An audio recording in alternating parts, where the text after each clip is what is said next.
Welcome to another episode of Smells Like Identity Hygiene. I'm your host, Katie, joined by my co-host, Rosario. Today we have a special guest, Fredy Pardo, Field CISO at Sphere. Fredy brings extensive experience in cybersecurity, and we're thrilled to dive into a critical topic, Active Directory groups and their impact on identity hygiene and access management. We'll explore best practices, potential pitfalls, and real-world implications of improper Active Directory management. Let's get started.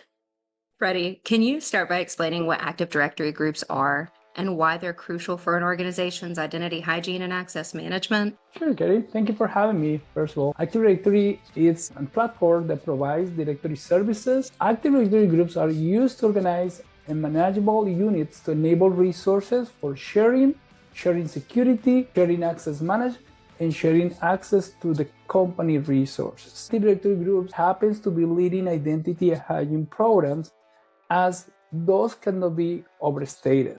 One of the principal reasons is because Active Directory groups simplify access management in organizations. Reason, Active Directory groups enhance security within the organization. Third one, the scalability of managing Active Directory groups provide an organization or multiple organizations that have been using those domains. Having a clean Active Directory groups, the organization can maintain a consistent applied security policy within your resources. And appropriate access to organization resources is key, but not only to enhance the security posture of the organization, but also is to improve operational efficiencies in our organization.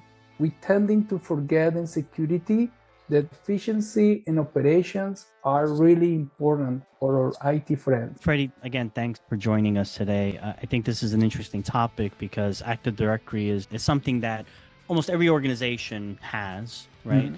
And equally, almost every organization, at least everyone that I talk to, has some kind of problem, right? Has an Active Directory problem. And part of it is, just from acquisitions, from natural growth. Neglect is a huge problem, right? Oh yeah, I know I have a mess, but I'll take care of it later. Or I want to change the standards or change naming conventions of my groups and organize all my groups in the right OU, but then you never do it. Active Directory to me almost feels like your garage.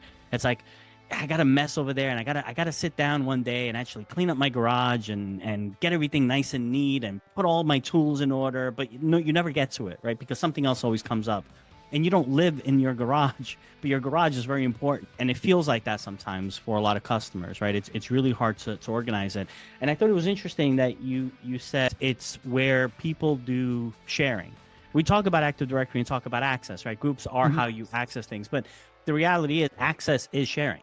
You create a group not because you need to give one single individual access to one single resource. It's because you have a group of individuals, usually by some common function or some common group or some common work that they have to do. You give all of them access to that resource through that group. So a group becomes a natural organization point of saying, instead of me giving Fredy and Katie and Bob and Susan and Sarah individual access to this one resource, whether it's a distribution list or a file share or a server, I'm going to put them in a group and assign the group so that if there is a change with this unit of people that are working together, I could change that group membership. I don't have to go to the endpoint and change the endpoint because that endpoint could be 50 endpoints.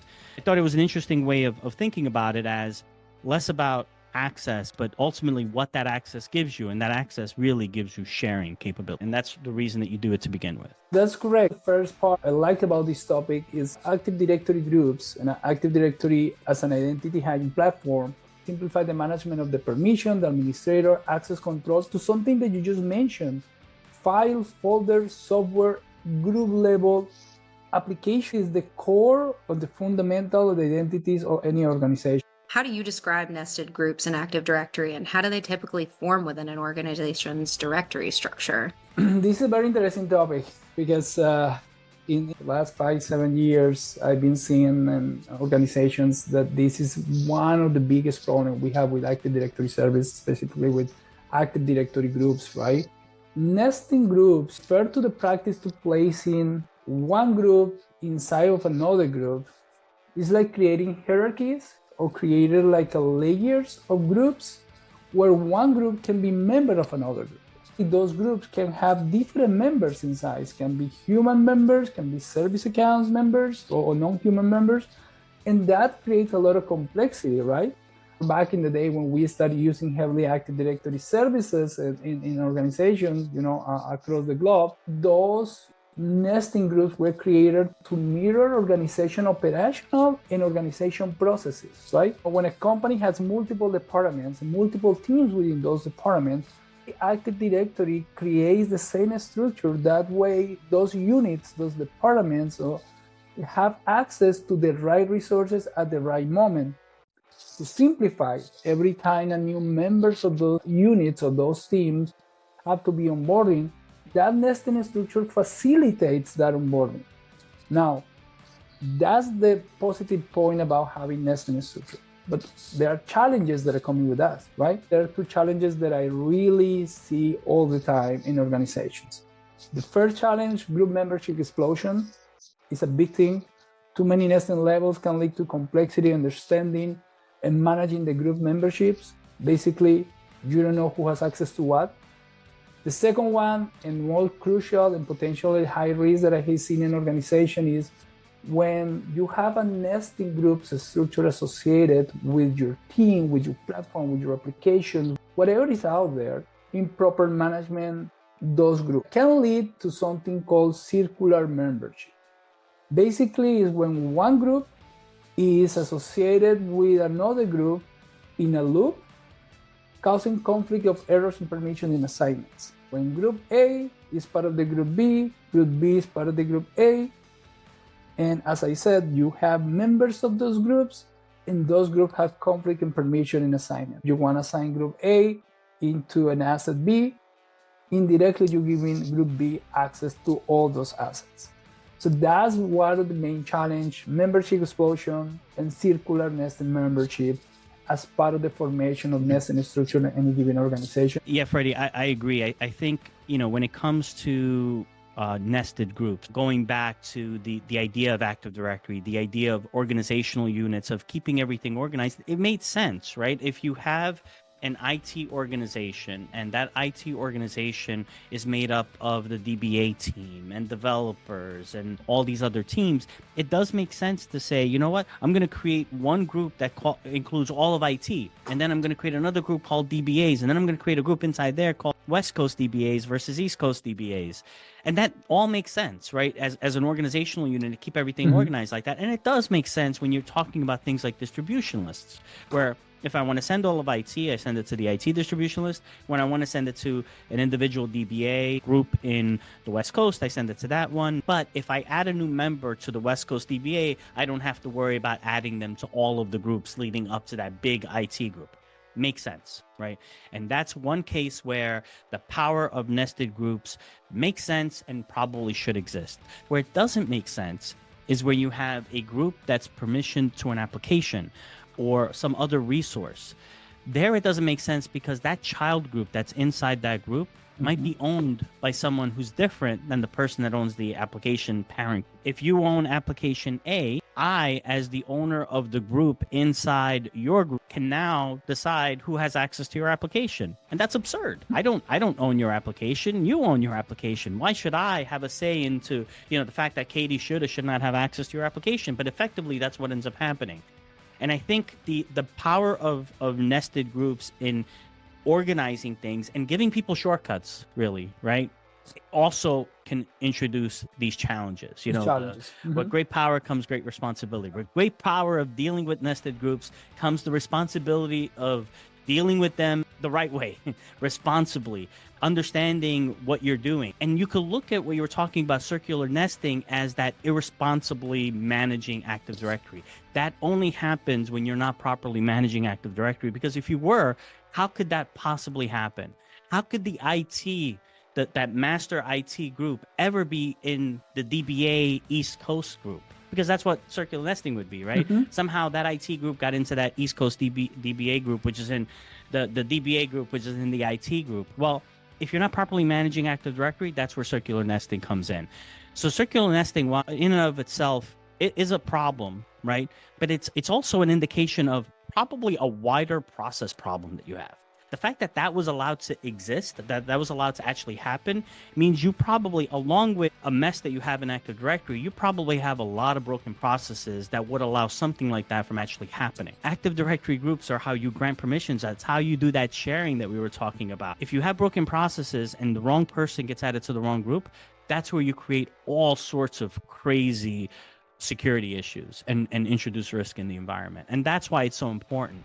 A big deal. I have a nested group. Well, it is a big deal, right? It's a big deal because it points to potentially a lot of process breaks that could be an indication of much wider issues in your environment. Another issue that we hear about a lot is standing access. Can you tell me, Fredy, what standing access means in the context of an AD group and why it can be problematic? Standing access is a very interesting topic within Active Directory when it comes to identity hygiene. Standing access is permanent assignments to access right to the resource within an organization. Thinking about the problem that standing access can create. Problem number one, overprivileged users.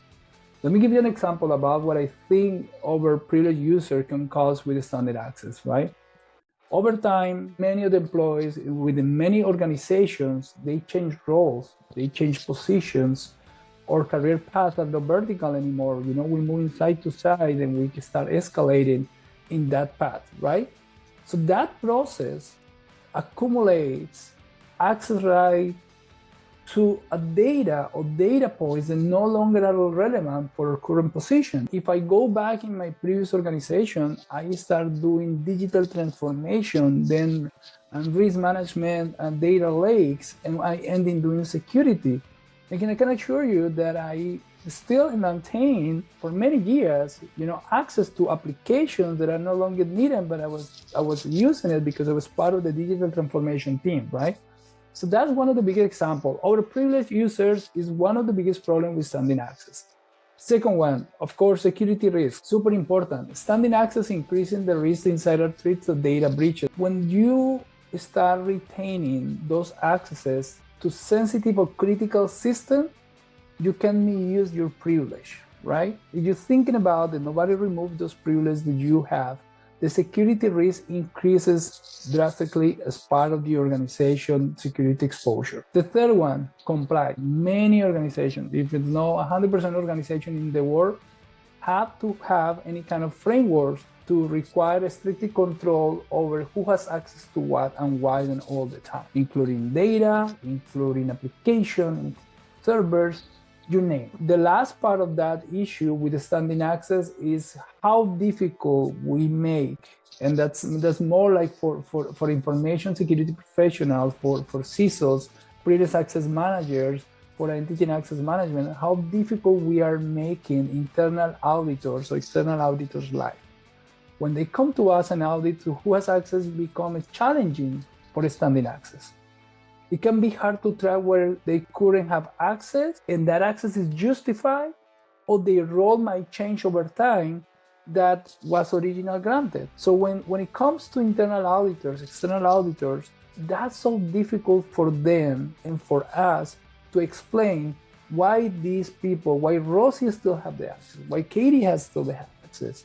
And that's the most difficult part. Standing access is something that organizations should tackle immediately, because you don't want those problems to appear as part of your security practice. If you go back to my messy garage example, you could argue that I have a box of old tools that's in the corner, and big deal. It's not bothering anyone. Yes, it's taking up space, but is there really any problem that I have a box of old tools in the corner of the garage? Except that when you're talking about standing access, especially things like privileged standing access, it's not a box of old tools. Think of it as a box of milk that's unrefrigerated in the corner of your garage. Can you imagine what's going to happen over the course of days and weeks and months? Unrefrigerated rotting milk in the corner of your garage.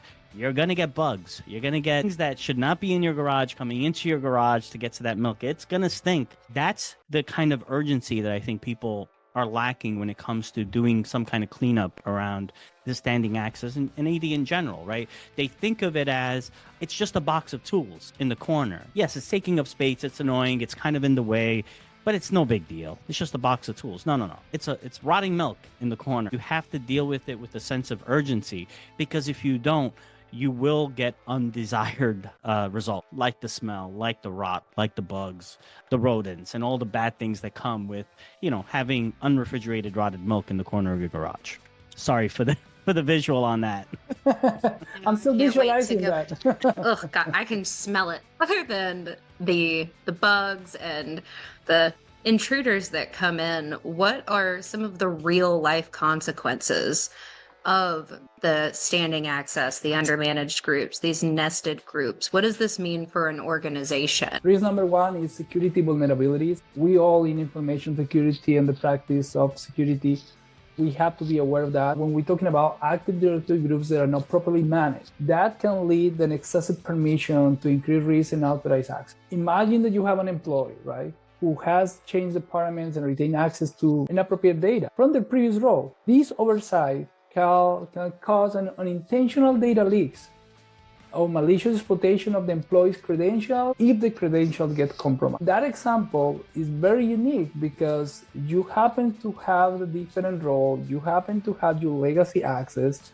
You don't know that you have your legacy access because probably you don't know everybody understands security in a sense the security professional understands that. You ending compromises, social engineering your credentials and somebody take action on that. That's really, security vulnerabilities is something they have to be there. And what are the, main risks? Compliance, violation, stricter regulatory standards are applicable basically, as I said before, for 100% of the company. If you poorly manage your Active Directory groups, that can lead to access right violation of these regulations. But it's data regulations, financial regulations, or you name it, healthcare industry regulations. One of the biggest issues that we have is in the healthcare industry, right? When you or somebody has access to protect the healthcare information, PHI, there was no restricted according to your HIPAA regulations. That leads into potential fines or legal issues for the healthcare organization. So that's a real world scenario that might happen if you are not protecting your Active Directory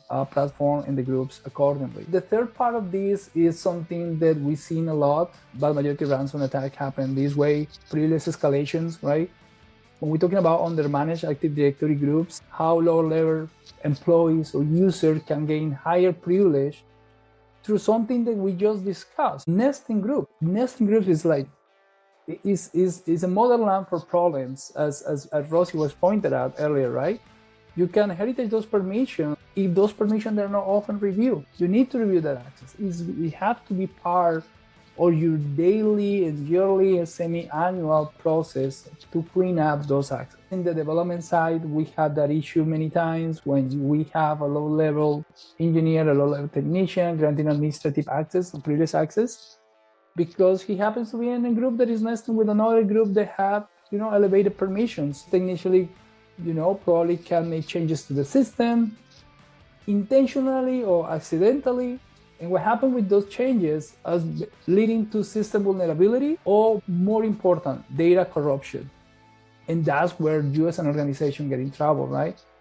You open vulnerabilities in your system or somebody manipulates your data.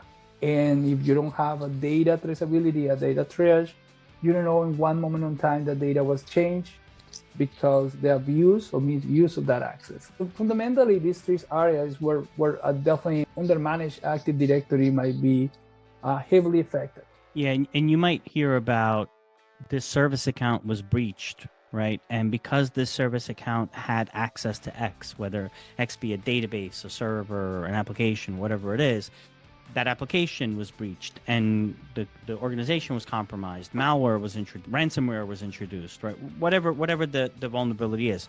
The question I have is, did that account really have access? Or was that account in a group that had access to that asset? And then the next question is, should that account even have been in that group to begin with? If people are doing things the right way, if organizations are doing this the right way, they are using groups. They're not permissioning an individual account to an individual resource. They're putting it in a group and then permissioning that group. But that's not enough. The next question is, should that account even be in that group? And that's where I think there's a lot missing, right? There's a lot of organizations are missing am I doing everything I can to ensure that I'm giving these users the minimal amount of access that they need? And groups are very powerful. that allow you to create good organizational structure. They allow you to create good hygiene, right? They allow you to maintain a clean environment.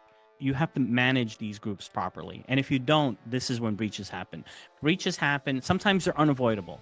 The wrong account was breached, wrong service account. That account had access to what it should have access to, and it happened. And of course, that's going to happen. It's going to continue to happen. There's really not much you could do there. But where you have a service account being breached that was for a specific application, but because that account had access to 10 other applications or servers or resources that it had no business having access to, well, that's something that's fixable, right? The first part of that one application being breached from an account that had to have that access, maybe that's not avoidable. Eventually, everyone will get breached, right? So maybe something like that is not avoidable. But what is avoidable is the amount of damage that account can do when that account has access that should never have had access to begin with.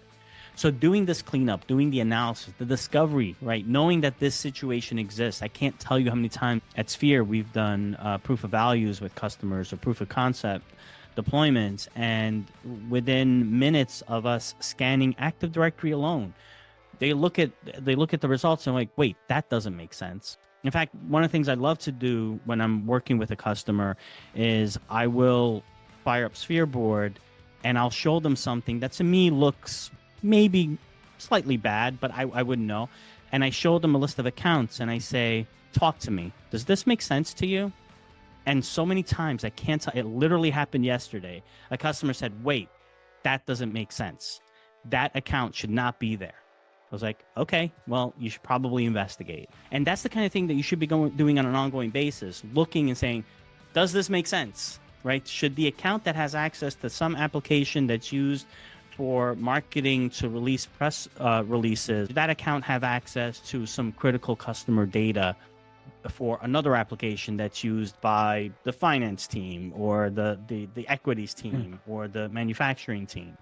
Those are the kinds of questions you have to ask, and you need to constantly ask those questions. Cleanup is not a one-time activity. I can't tell you how many times I've cleaned my garage, and I could tell you right now, my wife will agree that my garage right now is a mess because you have to keep cleaning it. You have to keep doing it. Part of it is I don't have good garage hygiene. Trying to tie it back to identity hygiene. I do not have good garage hygiene because if I did, if there was a Sphere board for garages, my garage would be perfect. That's you just do what I do and you get one of those overhead storage things. So when you're the person who can't see things above you, it doesn't feel like so much of a mess. You just have it all up in the ceiling. That is the definition of what we're talking about. This is what people do at the AD groups. They create an ED group, they put it up there, no one sees it, and they think it's all clean. But you know what? Once you go digging around up there, you'll find that carton of milk. Obviously, a lot of companies don't have Sphere boards, so they aren't being notified of these things. It is usually a reactive effort to clean things up when there's a breach or something's happened. But from a proactive standpoint, what are some warnings that companies could look out for or notice to let them know that they may have issues with their group? The way that I would like to answer this question is by formulating a few new questions. When you are an information security professional, you're going to need visibility, right?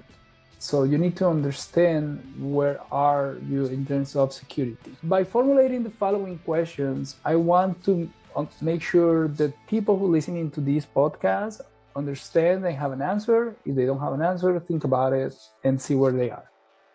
My very first question is, what was the last time you run an assessment in your Active Directory groups, Active Directory platform? Have you ever done it once, twice, or never? If the question is, I probably have done it, say, okay, that's a valid point.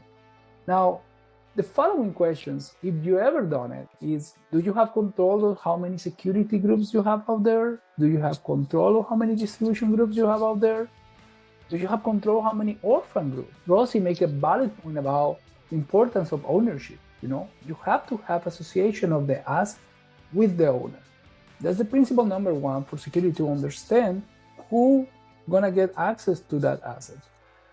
Do you have all the accounts correlated with an owner? Do you have any orphan accounts? Do you know what is your perimeter of stale groups, right? How many groups you have out there you haven't been using 1, 2, 3, 5 years that nobody's using anymore?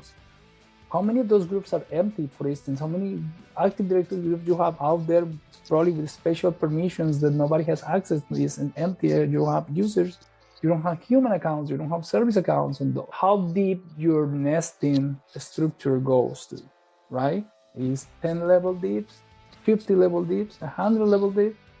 That's a very good question to have. If you have the answer or you don't, that's where you really need to go in attention. Do you recognize which groups in your organization has a special permission associated with that, or delegated permission? How many people are associated with those groups, right? They can actually execute privileged commands in behalf of your Active Directory administrator, right? Do you know members of those groups? Do you have a golden source of identity service? What is your attributes? Where do you archive that information? Who owns the group? Who was able to change the group? What is the naming convention of the group? And there are two more areas that are deeply into the maturity model of Active Directory that a lot of organizations should be asking for. Do you have a target operating model? Do you know how your groups should be provisioning, should be deprovisioning, should be modified, should be retired? Do you have those in a paper, in a document that can be followed by your best security practices and the security teams or your infrastructure teams? And last but not least, if your target operating model is aligned with your security policy. So fundamentally, if any of these items are unknown for your security team, then organization must recognize that Active Directory need attention.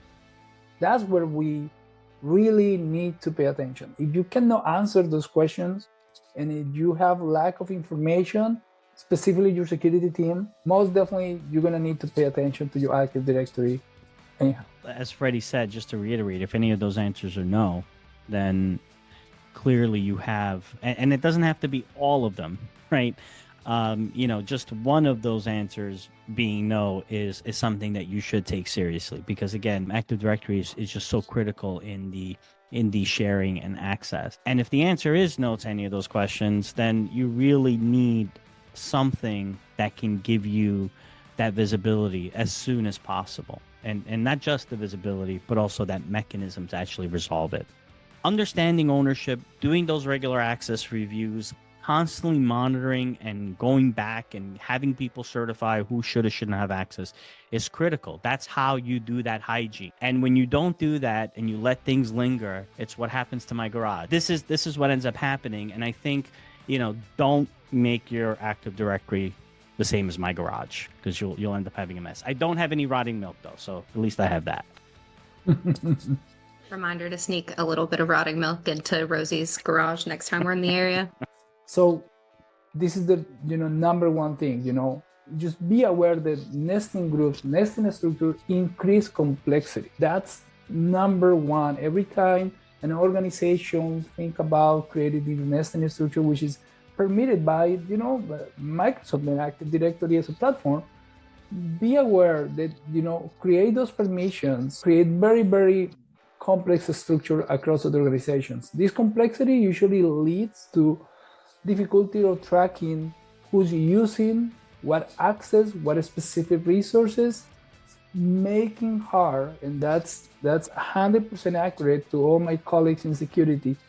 If your company is thinking to go into the least privilege process or the principle of least privilege, just be aware that having nesting structure in your organization is gonna make it 3,000 times harder to achieve that goal.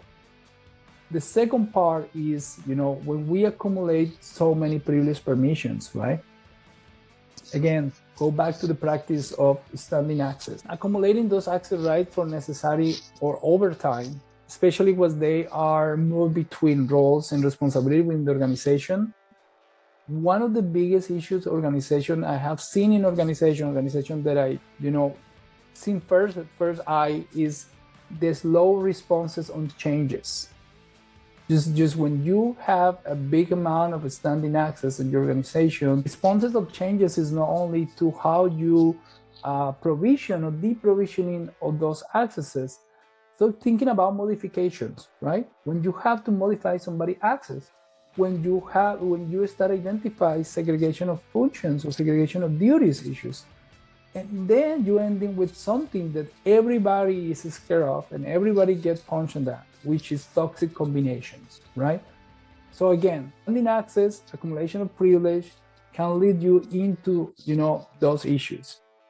When we're talking about lack of oversight, regular, I highly recommend you, all my colleagues in the practice, regular reviews, regular assessments, continuous assessment, continuous reviews. I think Rossi was giving the example about his garage, right? He cleans his garage kind of often, but his identity process hygiene is not that precise. So you need to improve. But the only way that Rossi can improve is by keep doing it, right? And recognize and simplify processes and say like, oh, now I know how to do this more, proactively, and make sure that my garage continually being clean and without any, toxic combinations or permissions out there, right? Overall, the security implications that we have with these issues is these issues collectively, if you're thinking about standing access, nesting groups, lack of oversight, that creates a huge attack surface. Your attack surface in your organization increases and increases and increases. If you don't take action on that, let me tell you something. I've seen organizations with a huge attack surface giving malicious actors the opportunities to attack you and open different vectors to exploit your organization assets. That's the process. And that's the fundamental reason why we all here in the security practice, right? We want to minimize the attack surface, and that's going to put us, everybody, in a better security posture, for sure. We've talked about the importance of understanding what Active Directory groups are, understanding the dangers that they can cause, the risk that they, and how you can actually remediate these issues, and how you can enable continuous hygiene in your organization. We've reached the portion of our podcast where we ask our fun question. Of course, Fredy is our special guest. We want to hear from you first. If you were to be arrested and you couldn't explain why, what would your friends and family think that you were arrested for? So everybody who really knows me knows that I'm really fair at everything I do in life. So most likely it's because there was an action taken based on somebody unfairness situation that I have to react to.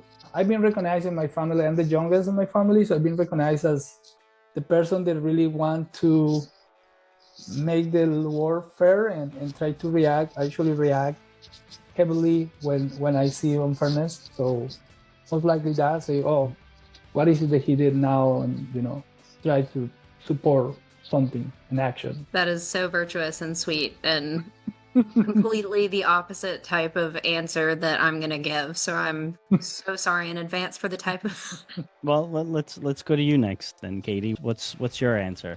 What would your friends think, friends or family think was the reason you were arrested? So it may not be something that you would do. It's just, this is what your friends and family think about, your personality, right?